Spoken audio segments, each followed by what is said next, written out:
Los comentarios, opiniones u otros mensajes emitidos por los participantes de los programas que se transmiten en la vía.cr son responsabilidad exclusiva de sus autores y no necesariamente compartidas por este medio.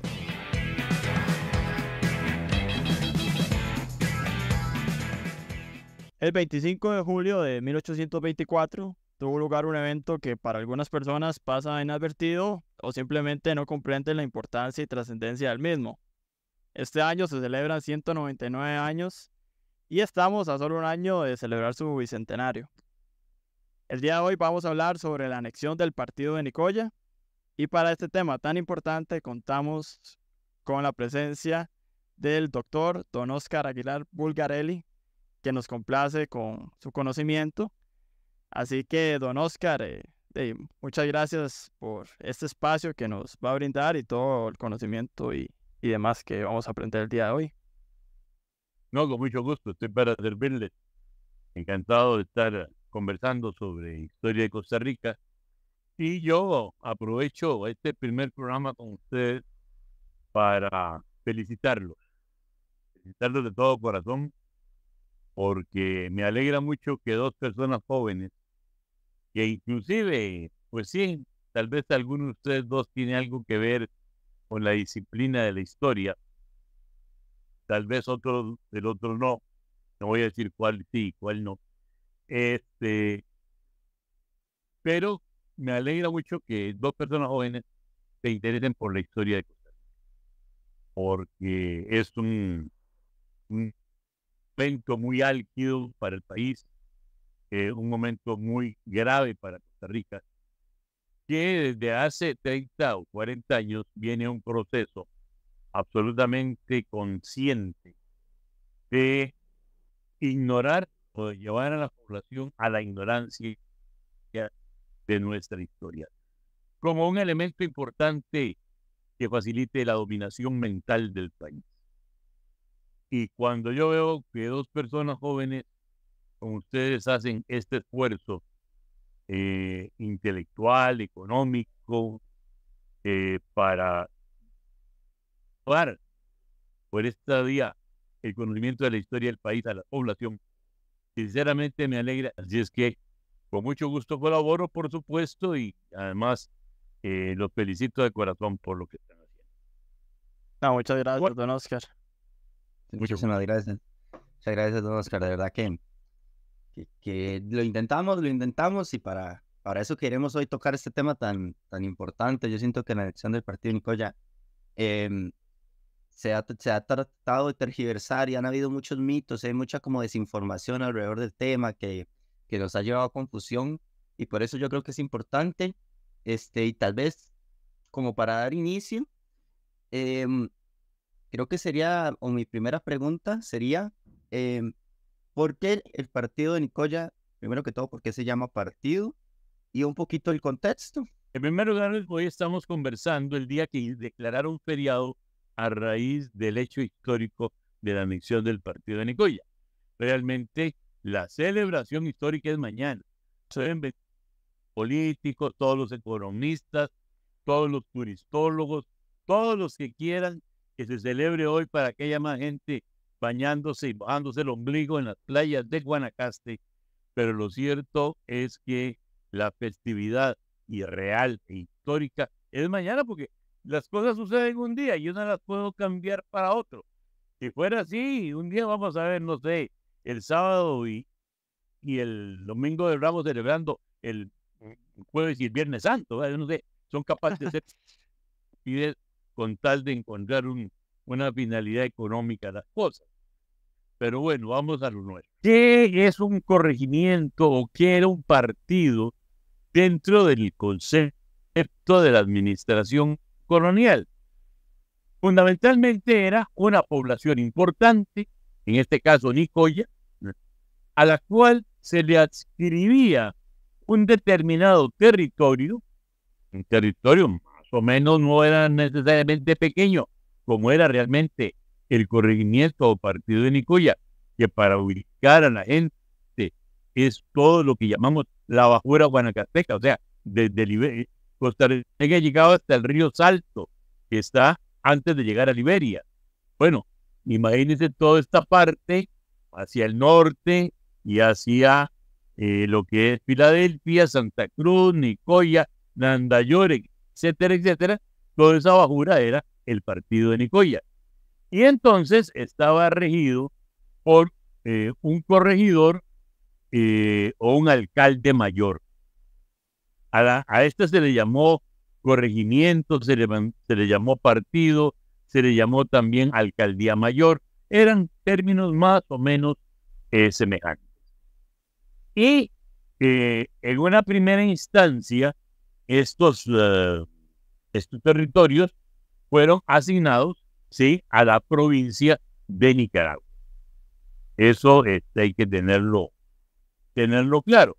Lo que pasa es que con el transcurso del tiempo, con el transcurso de los años, ya empezaron a establecerse algunos elementos de diferenciación en las funciones, en la diferenciación de las acciones. Y, por ejemplo, ya para 1786 encontramos que la Intendencia de Nicaragua y Nicoya tenía, por ejemplo, en aspectos muy importantes como aspectos de carácter de índole administrativo, judiciales, empezaron a depender de Costa Rica. Y fue en algunos aspectos hacendaristas que siguió ligado a Nicaragua. O sea, y ahí establecía una especie de elemento de confusión. Pero sobre todo la gran diferencia viene cuando a principios del siglo XIX hubo necesidad de realizar algunos tipos de votaciones para tomar algunas decisiones importantes, como por ejemplo nombrar el diputado de Costa Rica a las Cortes de Cádiz. Entonces, en esa primera gran votación que hubo, el territorio de la alcaldía o del partido de Nicoya se adhirió la población total a la votación de Costa Rica. O sea, para elegir a aquel diputado se requirió adherir a Costa Rica la población de Nicoya. Posteriormente, también cuando se restablece la Constitución de 1812, que hay otros procesos también de carácter electivo, no quiero decir ni siquiera electoral, no electivo, hay que elegir representantes, se adhiere a Costa Rica el partido de Nicoya. Y ahí entonces que empieza ya a darse un fenómeno, sí, de adscripción muy importante de este territorio a Costa Rica. Y luego, pues ustedes ven que, lógicamente, en aquellos años de la colonia, había cosas importantes que nos ligaban ya no solamente a Nicoya o al partido de Nicoya, sino hasta Costa Rica con Nicaragua. Por ejemplo, nuestro arzobispo era el arzobispo de Granada y las autoridades eclesiásticas para Costa Rica eran las que estaban en Granada. Y esa era una circunscripción religiosa muy importante. Pero tal vez la más importante de todas es cuando se crea lo que se llama las diputaciones provinciales. Las diputaciones provinciales fueron organizaciones de carácter representativo para ordenar aspectos de carácter judicial, jurídico, administrativo, y esas diputaciones conjuntaban algunos territorios para hacer o tener derecho a una diputación provincial. Entonces, se crea, cuando se restablece la Constitución de 1812, se crea la Diputación Provincial de Nicaragua y Costa Rica. Pero para elegir al diputado que le correspondía a Costa Rica en aquella diputación provincial, ¿qué se hace? Se adhiere a Costa Rica territorialmente también el partido de Nicoya. O sea, y ahí hay una definición más clara hacia a cuál de las dos provincias estaba más cercano los intereses de Nicoya. Y esta era la condición que existía en el momento de la independencia. En el momento de la independencia misma, hay hechos muy interesantes. Voy a citar un caso. Granada se había convertido en un centro muy importante de inconformidad hacia las autoridades españolas. Y bueno, y en general en Nicaragua había una inconformidad, cosa que no se estaba dando tan claramente en Costa Rica. Cuando vienen estos procesos, inclusive las autoridades españolas organizan una fuerza militar en Costa Rica para ir a luchar contra Granada. Y esas fuerzas militares que se organizan en Cartago van y se asientan. Primero en Banjasa y luego van a Nicoya, que era el punto ya de partida hacia Nicaragua. O sea, en ese sentido, Nicoya ya estaba no compartiendo las luchas de Nicaragua hacia España, sino que más bien estaban del lado más conservador que tenía Costa Rica. Y es interesante este detalle porque resulta que esas fuerzas cartaginesas que van a enfrentarse o que van camino a enfrentarse contra los granadinos, nunca entraron en combate, no pasaron de Nicoya, pero en Nicoya los ataca una peste. Y de aquellos hombres que salieron, que eran todos cartagos, mueren 50 personas. Y ustedes pueden comprender, y esto lo quiero decir por una razón que ya lo voy a señalar, que en aquella Cartago de 1821, que de una pequeña fuerza militar, o más bien milicianos, que salen para luchar, que sin entrar siquiera en guerra, por una cuestión eminentemente de una peste, se mueran 50 personas, tienen que haber impactado en la sociedad cartaginesa. Yo creo que hoy se mueren 50 personas en Cartago un día, y Cartago es toda una revolución. Ahora imagínense en la población de aquella Cartago que se mueran 50 Cartagos. Indiscutiblemente tiene que haber sido impactante. Y que se murieron a raíz de los temas de independencia. Entonces es uno de los aspectos que yo en mi libro sobre José Santos sobre Pablo Alvarado Bonilla, que es uno de nuestros grandes líderes de la independencia y olvidado, yo señalo como elemento para demostrar que Costa Rica no es que estuvo ajena de los hechos de la independencia y que nos vino casi regalada, como dice algún tonto por ahí, sobre todo un periodista de origen isleño que anda por ahí, que dice que a cada rato que nos regalaron la independencia, el baboso pero no es así, es decir, que tuvimos muchos elementos que nos costó vidas humanas el tema de la independencia. Bueno, hasta ahí, digamos, el tema de Nicoya se venía planteando como una especie de unión, y cuando vienen los procesos propios ya, la decisión de la separación de estos territorios con respecto a España, bueno, un papel muy importante lo juegan esas diputaciones provinciales y las decisiones que tomaron nuestros delegados en la Diputación Provincial, obviamente no solamente afectaron la decisión de Costa Rica, afectaron obviamente lo que estaba pasando también en aquella alcaldía mayor de Nicoya, que estaba representada por esos diputados. Y ahí entonces que encontramos que la decisión de anexarse o no anexarse a Costa Rica es un proceso que no se da de un día para otro, sino que son elementos que la historia y los hechos históricos fueron sumando de a poco en aquellos territorios para decidir qué era lo más conveniente. Además, había un aspecto muy, muy, muy importante que hay que sumarlo en este momento.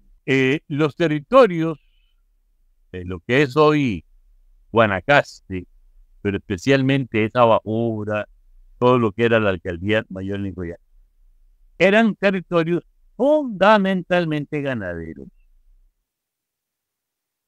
Y muchos de esos ganaderos, es cierto, tenían su origen en Nicaragua. Eran sus propietarios, sobre todo, venían del sur de Nicaragua. Pero también muchos de esos nicaragüenses habían decidido emigrar ya al centro del país.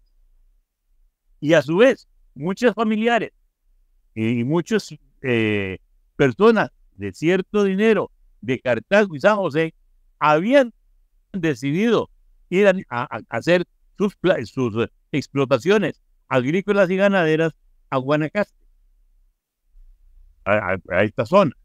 Entonces ya había también una interrelación económica, y tanto que, por ejemplo, todos los caminos de comercio, y sobre todo comercio de cebo, de carnes secas, de cueros, etcétera, que se seguían de Costa Rica hacia el sur, partían precisamente de aquella zona y entraban al centro del país, incluso para continuar camino más hacia el sur.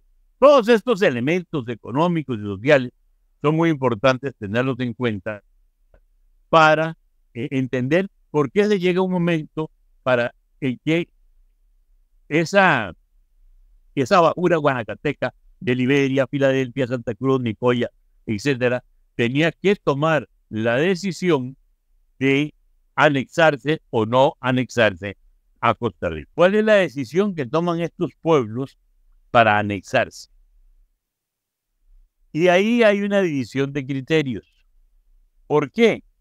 Porque todo lo que es la zona, para que la gente lo identifique hoy día, de lo que es fundamentalmente Santa Cruz, Nicoya, abogaban más esos pueblos por anexarse a Costa Rica.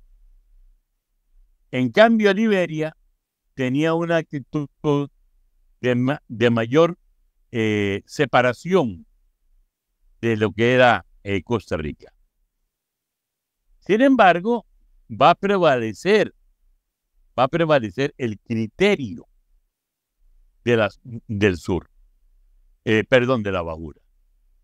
Y hay que tomar en cuenta una cosa muy importante, y es que cuando allá vienen los movimientos de independencia, los bajureños, para identificarlos, los bajureños, se interesan en plantear el tema a la Junta Superior Gubernativa de Costa Rica.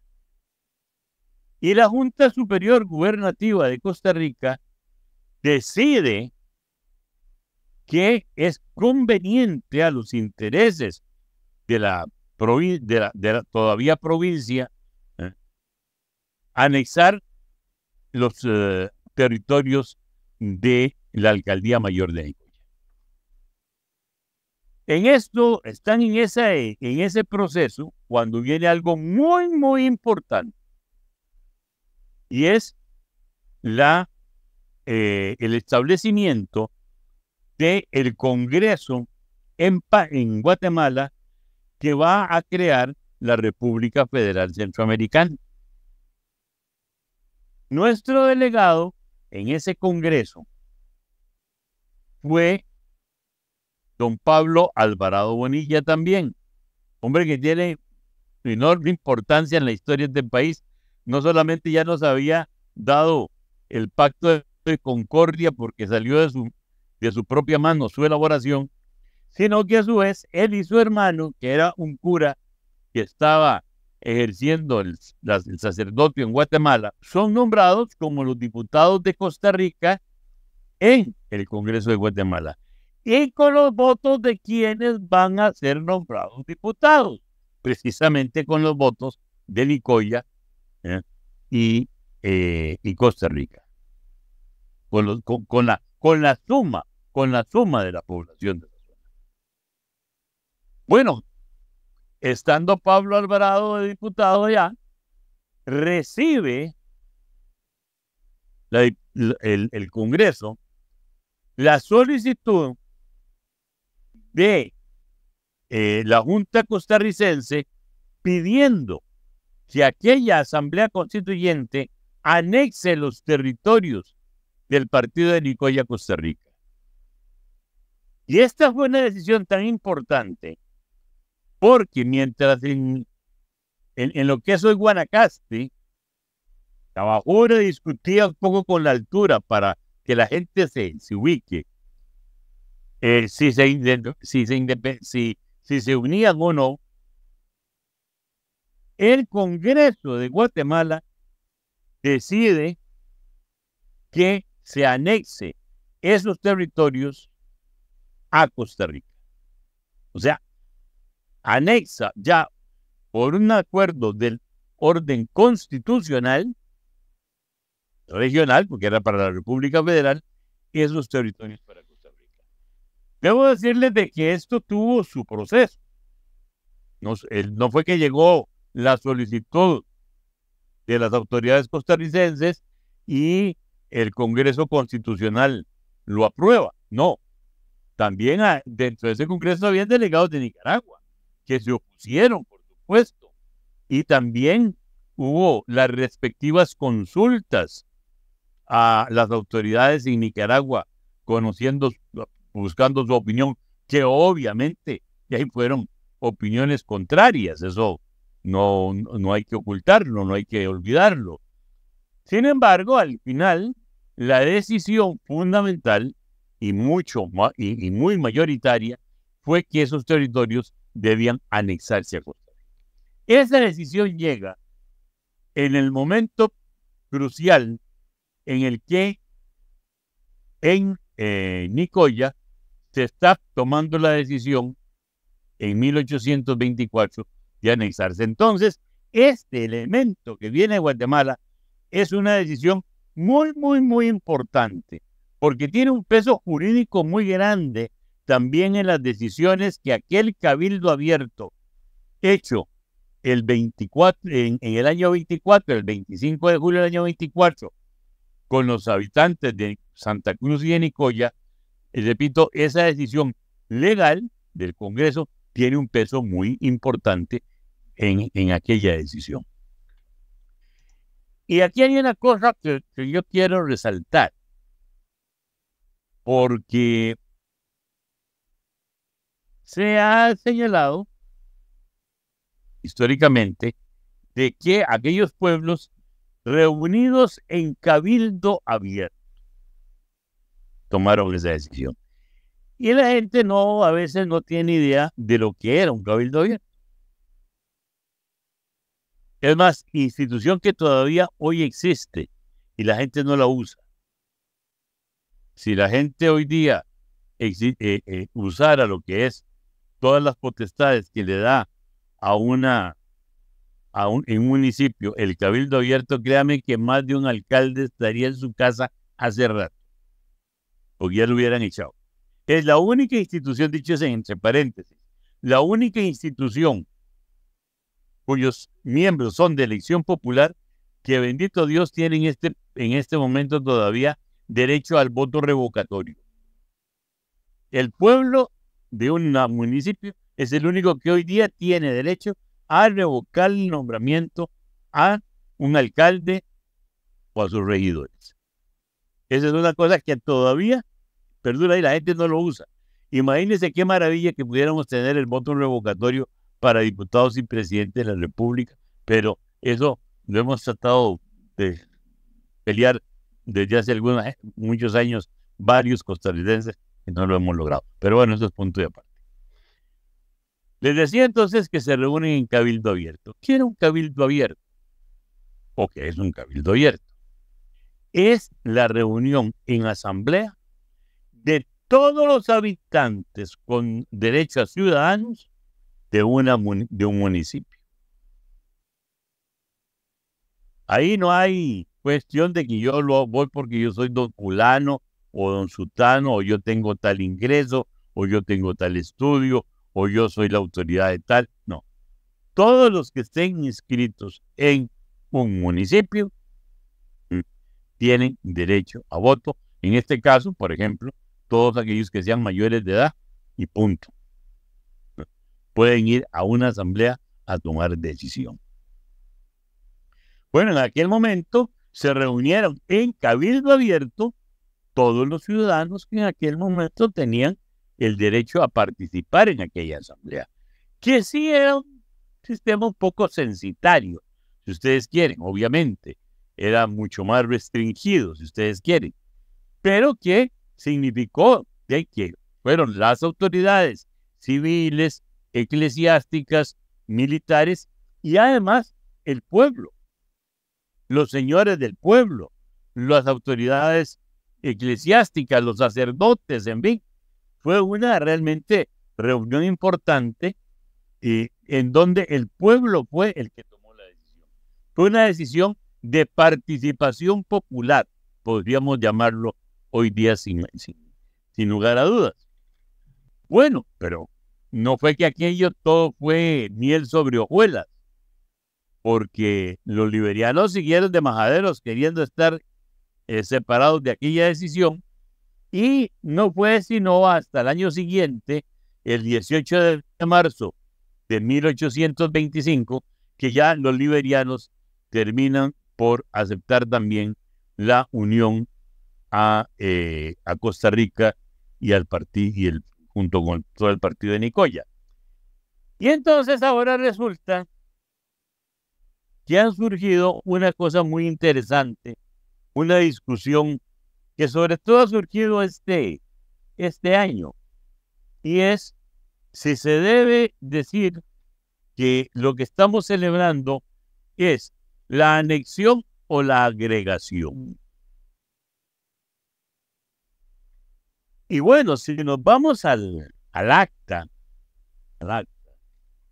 propiamente, encontramos... Aquí yo tengo un Oscar que se habla, nunca en el acta nunca se menciona la palabra anexión. Es correcto. Se habla de una unión o agregación. Es correcto. Es bueno, que dice aquí, me evitó usted la fatiga aquí. Está bien. Bueno, precisamente ese es el tema, que en el acta como tal no se habla nunca de la palabra anexión. Y entonces, ¿cuál es la diferencia entre agregar y anexar? Son diferencias muy importantes. Porque anexar es algo que se incorpora, digamos, en este caso, con pleno derecho, con todos los, cumpliendo todos los requisitos fundamentales para ser parte integrante de. En cambio, añadir es agregar.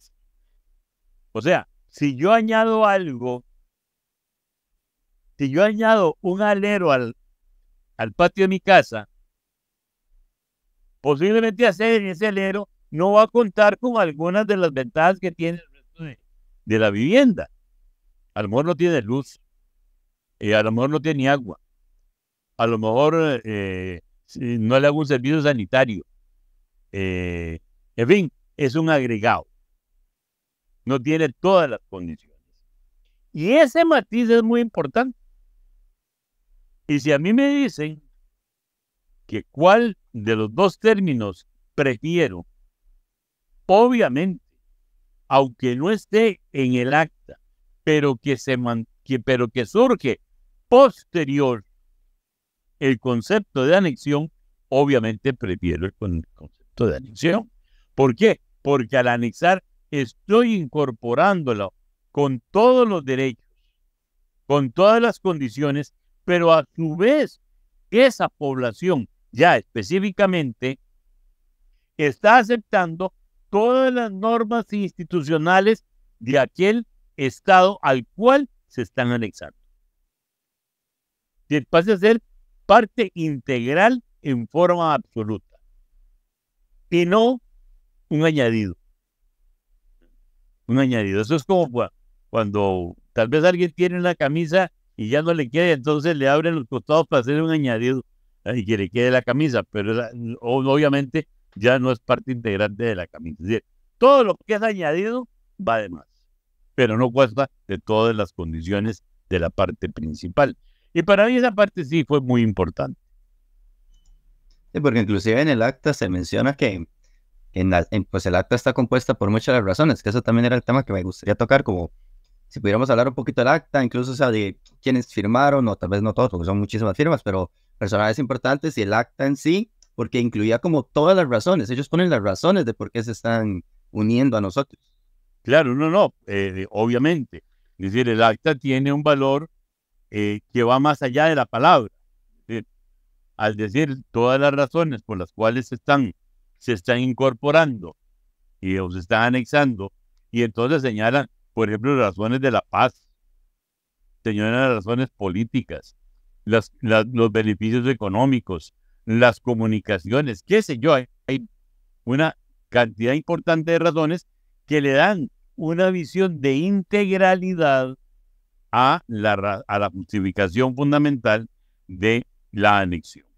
Eso es para mí de lo más importante.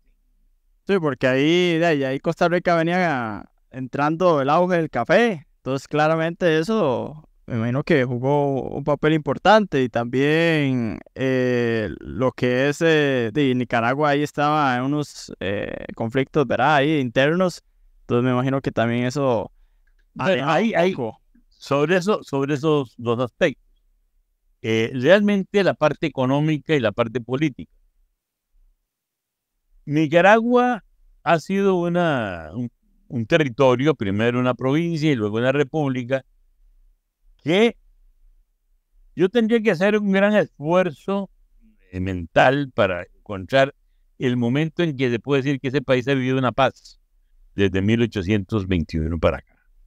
Es decir, son periodos tan efímeros y a veces esa paz interna ha sido porque la gente ha aceptado de alguna manera que la dictadura pueda ser una dictadura suave, pero dictadura al fin y al cabo.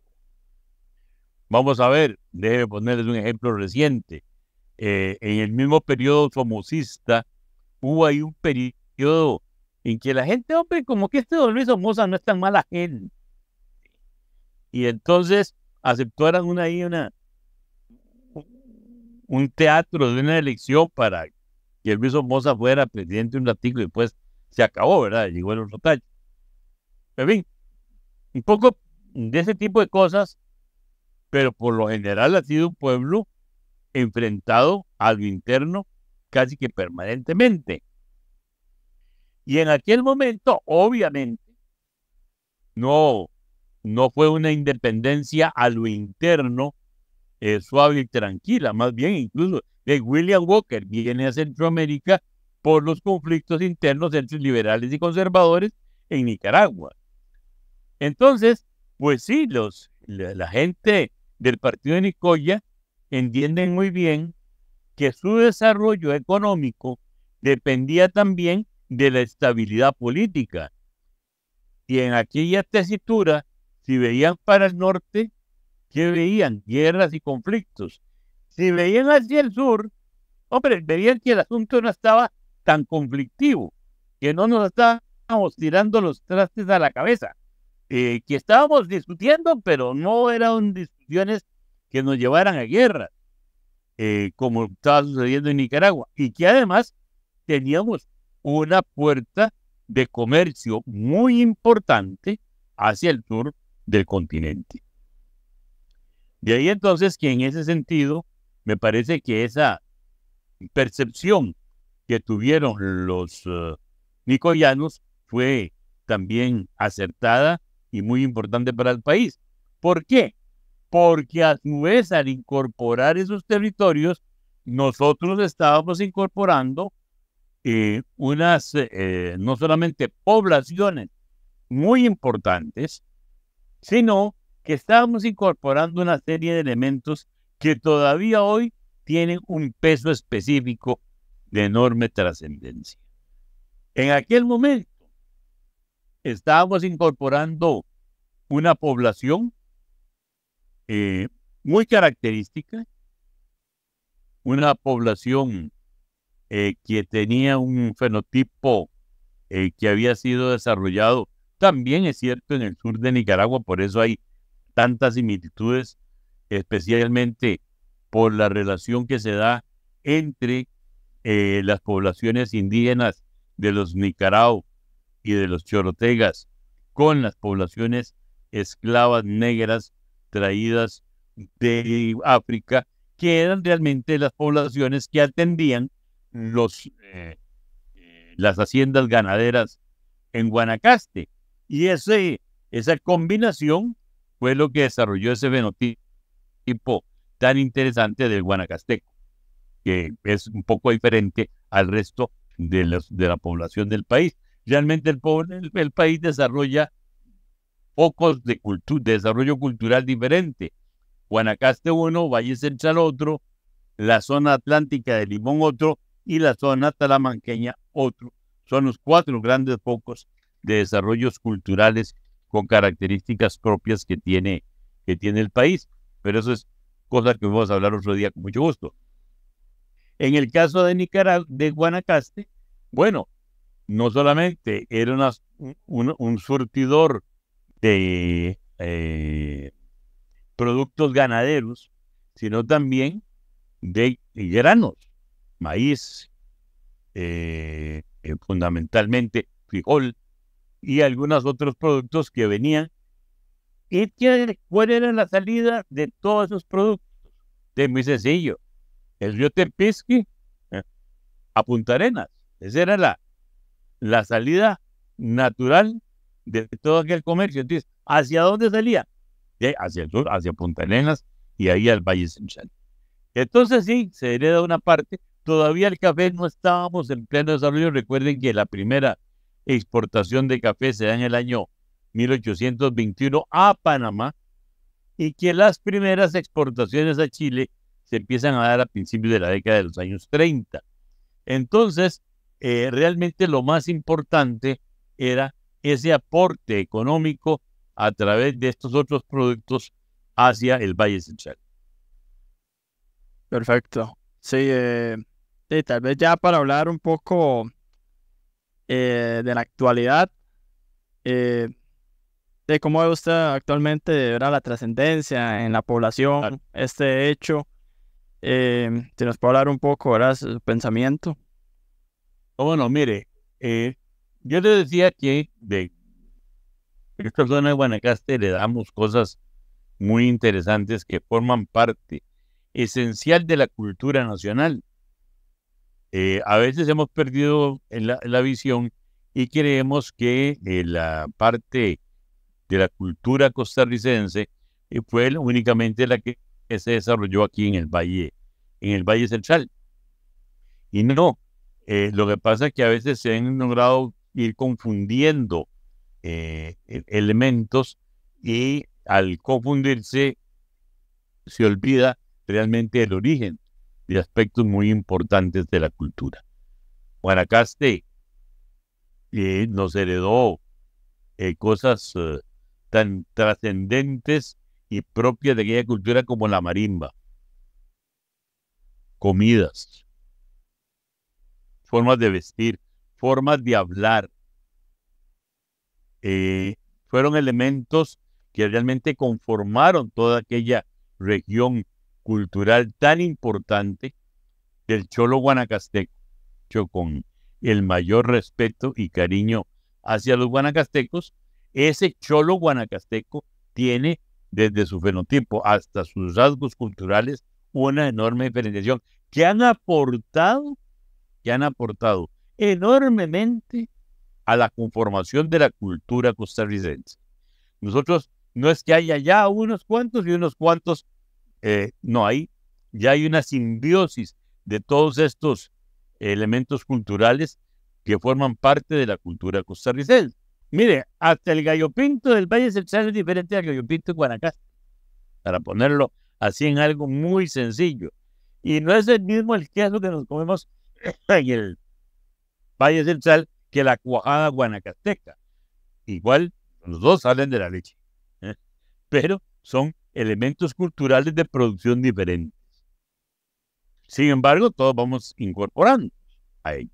Bueno, Todo esto hace que Guanacaste tenga a su vez una enorme riqueza para hoy día. Y que yo creo, tengo que decirlo con toda sinceridad, que también no han sabido aprovecharla. ¿Por qué? Porque yo veo que Guanacaste, desarrollado como ese gran polo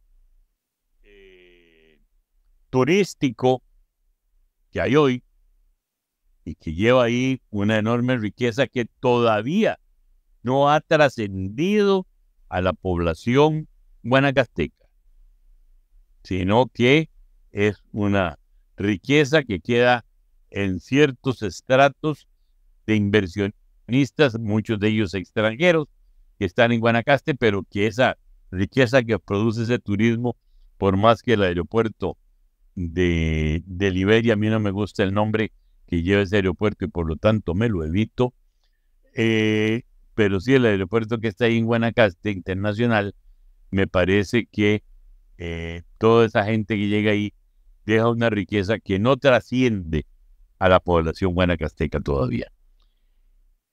Entonces, bueno, pero sí han logrado fuentes de trabajo, sí han logrado que las playas sean el elemento de atracción fundamental para esos turistas allá en Guanacaste. Pero ¿qué pasa? Que Guanacaste no son solo playas. Guanacaste tiene una enorme tradición histórica, tiene bellezas extraordinarias naturales más allá de las playas. Y me parece que el 90 o 85% de la atracción turística de Guanacaste es váyase a bañar a las playas de Guanacaste. Y cuando va rumbo a la playa, se lleva el guaro para que se lo tomen en la playa. Perdóname que sea así tan radical. Pero sí, es que bañarse en la playa y disfrutar del sol y las enormes y bellísimas playas guanacastecas y levantar parrandas al ritmo del alcohol, se van convirtiendo casi en sinónimo. Y no se vale. No se vale porque Guanacaste es mucho más que eso. Mucho más que eso. E incluso me parece que hay joyas históricas que deben ser rescatadas en Guanacaste para enseñar y beneficio de los visitantes. Es cierto que algunas grandes haciendas en Guanacaste se han transformado en polos de atracción turística como hoteles de lujo y cosas de ese tipo. Pero cuando uno, por ejemplo, ve en otros países, como por ejemplo una hacienda, sí se puede convertir en efecto en un polo de atracción turística, pero fundamentalmente esa hacienda lo que enseña a los que llegan a ese hotel es todo lo que se hacía en torno a la explotación de la hacienda, cómo se cuidaba el ganado, cómo se crían los caballos, cómo se cultiva determinadas cosas, cómo se producían determinadas cuestiones, y entonces la gente se involucra en ese quehacer cultural también de la zona. No, aquí van y les enseñan un par de ruquillos ahí a la parte del hotel, pero no les enseñan el resto. Falta todavía, y aunque hay cosas, se los digo porque pues tengo una hija mía que se dedica al tema turístico y a través de ella me he dado cuenta de cómo pues sí hay una serie de elementos importantes que se enseñan hoy día de la naturaleza, etcétera. Sin embargo, es como la orillita, para que la gente conozca un poquito ahí de las orillas de nuestra naturaleza guanacasteca. Y un día yo le decía, precisamente a mí, bueno, ¿por qué no hay una explotación de la Casa Cultural de Liberia, por ejemplo, para el turista? Que no es jugando aquello, imagínense, la gente ve eso por fuera, pero no sabe que adentro hay una cárcel que fue construida por los migrantes italianos. Les digo que ahí estuvo trabajando mi abuelo. Y así hay en todo. Entonces, resulta que si queremos hablar de la tradición colonial en Guanacaste, o vamos a Nicoya, no vamos a ninguna otra parte. Bueno, y la casona de Nicoya, de Santa Cruz, que la quemaron unos salvajes, pero por ahí está.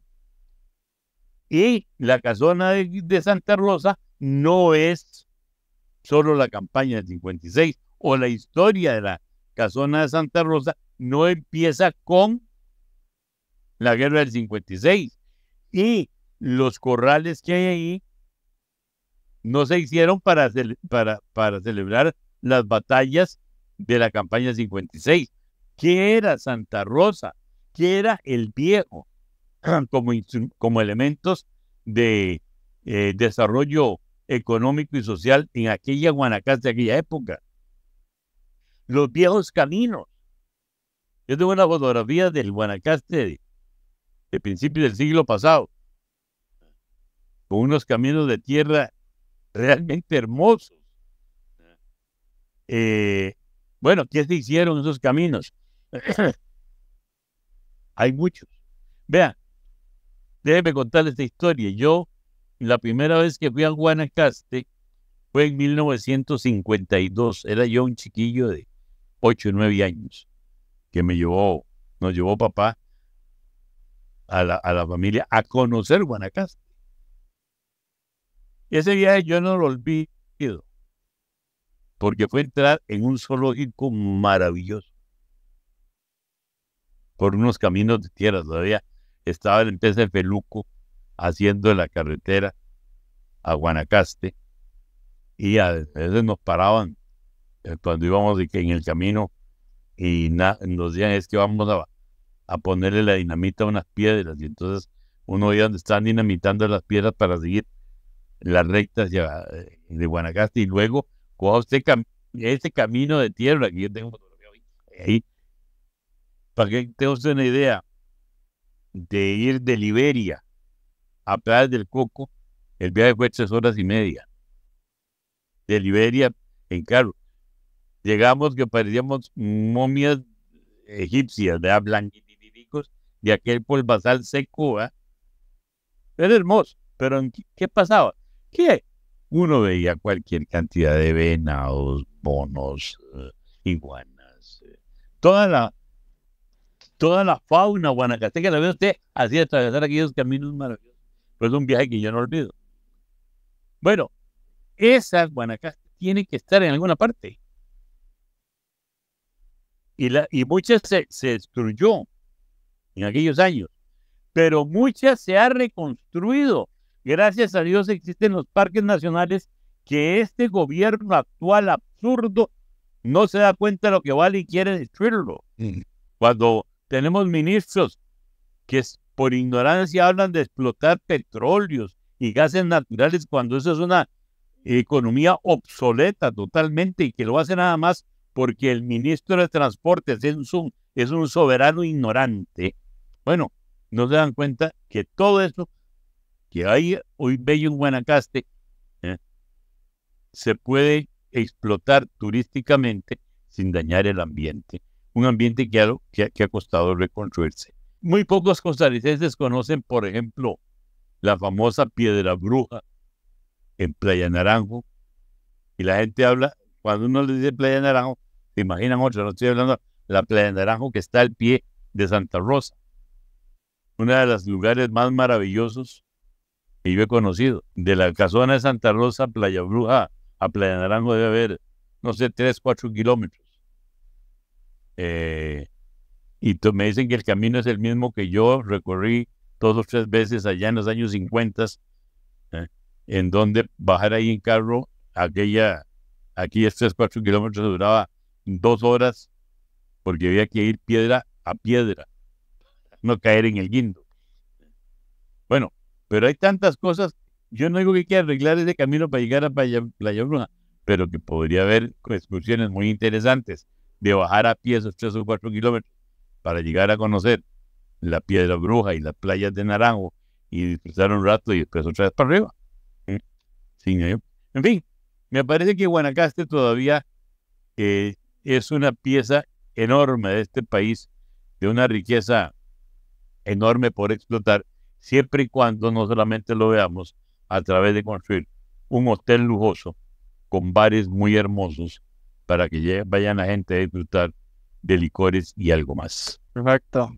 No, Oscar, excelente ahí la clase de todo. ¿Tenés algo más que decir vos, Luis? No, la verdad que encantado escuchando, la verdad estoy súper encantado porque creo que se responden muchas preguntas que nos han hecho a lo largo del tiempo, ¿verdad? También, porque también hay que ser honesto, esto en el colegio es un tema de un día, de esta es la anexión, esto pasó y ahora, bueno, son compitas. Entonces creo que esto es un buen material y agradecerle otra vez, don Oscar, por este tiempo. A pesar de que ahí tuvimos los problemas técnicos de principio, se pudieron solucionar. Y no, agradecerle muchísimo. Y me apunté por lo menos 5 o 6 temas para tocar en el futuro de todo lo que usted iba hablando. Entonces tenemos bastante. No, claro.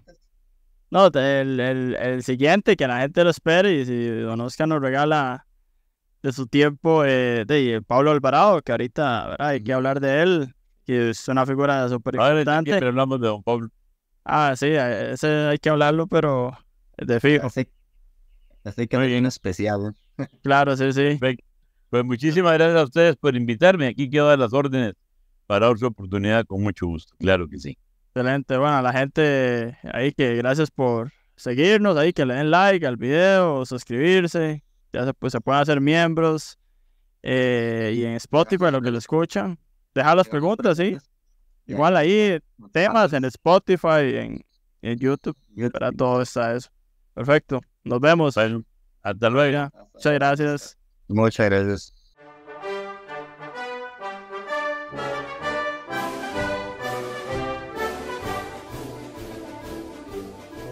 Costa Rica.